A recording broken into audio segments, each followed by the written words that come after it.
back to my kitchen. I'm Molly, and today I'm showing you how to make the easiest sourdough tortillas you've ever made with sourdough discard. Let's go make them. These sourdough discard tortillas are so easy to make and so much cheaper than the kind you could buy at the grocery store. Plus, they don't have any nasty additives or garbage that you don't want to be eating. You are going to love this recipe. To get started, we are going to add in 2 tablespoons of avocado oil or olive oil to a mixing bowl, as well as half of a cup of sourdough discard, aka unfed starter. If you wanted to use fed starter, that's fine as well. Then we're going to add in 1/4 of a cup of water, as well as half of a teaspoon of sea salt or regular salt. And then you can grab some kind of bread whisk or a spoon, and we're gonna mix this together. Then we'll add in 1 cup of all-purpose flour. We're gonna mix that to combine. This recipe is so simple. I make these tortillas at least once a week here in our house, whether we're having tacos or we're having some kind of wrap. I'm making these from scratch, and they don't take long at all. As you can see, your dough will be done as soon as everything's combined. And then we're gonna set that aside. And then if your dough is super sticky, you can add in an extra 1 to 2 tablespoons of flour. Sometimes our sourdough starters are not exactly the same hydration. I'm gonna add in just a little bit extra flour just to help with the sticking. And then we're going to lightly flour your countertop or workspace. And then we will put our dough out here, and then we're going to knead this for 2 minutes. You can do this by hand, or you can put it in an electric mixer and mix with a bread hook. Just gonna knead this. The easiest way I found for kneading dough is you're just going to pull and fold and then rock backwards, if that makes sense. And then you can fold, fold, rock, if that makes sense. This is the easiest way. If it's sticking, go ahead and add a little more flour to your workspace. As you can see, mine was a little bit sticky, and then now it is not at all. So that should take care of it. At this point, this is totally optional, but you can place your dough back into your bowl, cover it with saran wrap or a lid. You can do a long ferment in the fridge for 12 to 36 hours, so overnight to basically 2 days. And this allows your sourdough cultures in the dough to ferment all of the other ingredients and give you more gut benefits. This also gives you more time if you want to make your dough ahead of time and then cook the tortillas later. You can definitely do this. Again, completely optional. You don't have to do it, but you can if you would like. Once you've kneaded your dough for 2 minutes, you're gonna grab some kind of skillet. I like to use this medium-sized one. We're going to place this on our stovetop and preheat it on medium heat while we get our tortillas shaped. You always wanna make sure your pan is preheated before cooking tortillas. You do not need to add any oil into your pan. I use a stainless steel pan, and I've never had an issue with them sticking. So next we're going to grab a little more flour. It's gonna probably be a little bit sticky again. So we're gonna grab flour, and we're just gonna dust it lightly so it doesn't stick.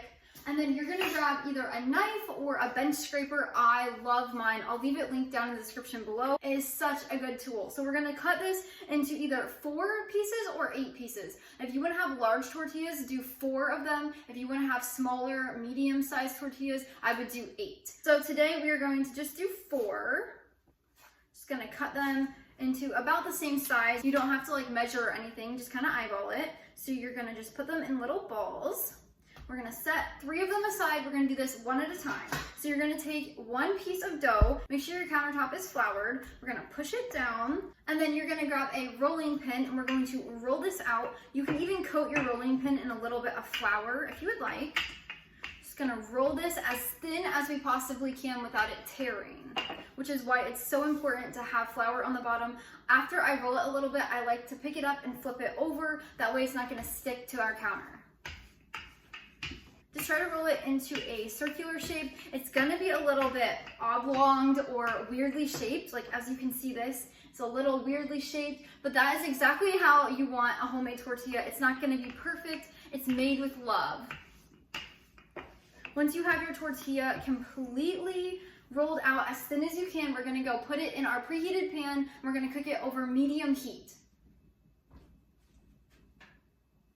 When you're cooking your tortillas, you're gonna wait until the top has a little bit of bubbles and the bottom is golden brown. You wanna keep checking because sometimes your tortillas on the top will not bubble very much. So then once it's golden brown, we'll flip it over and then cook the other side after flipping until it's golden brown as well. Both sides usually take anywhere from 1 to 3 minutes. The first tortilla always takes the longest to cook every single time. If your tortillas ever become hard, it's because your pan was not preheated enough. That's totally fine. Just next time, make sure your pan is preheated before placing it in. So while that's cooking, we're gonna roll out the other tortillas. If your tortilla does rip like mine did, you're just gonna pinch it back together and keep rolling. And just like that, we have another one done. It's been about 2 to 3 minutes. As you can see, there are little bubbles coming up here and there. So we're gonna go ahead and flip this over.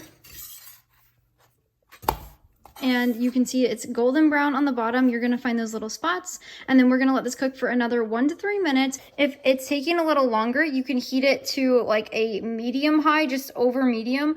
Or if it's starting to burn on the bottom before it's done, you can go ahead and turn it down to a 4 or a low medium. Once the tortilla is brown on the other side as well, as you can see, and cooked fully, we are then going to place it in on a plate with a warm towel to cover it. This just helps them stay warm while we cook the others. And that is how you make homemade sourdough tortillas with sourdough discard. They are so simple and easy, and they taste amazing. Look at these things.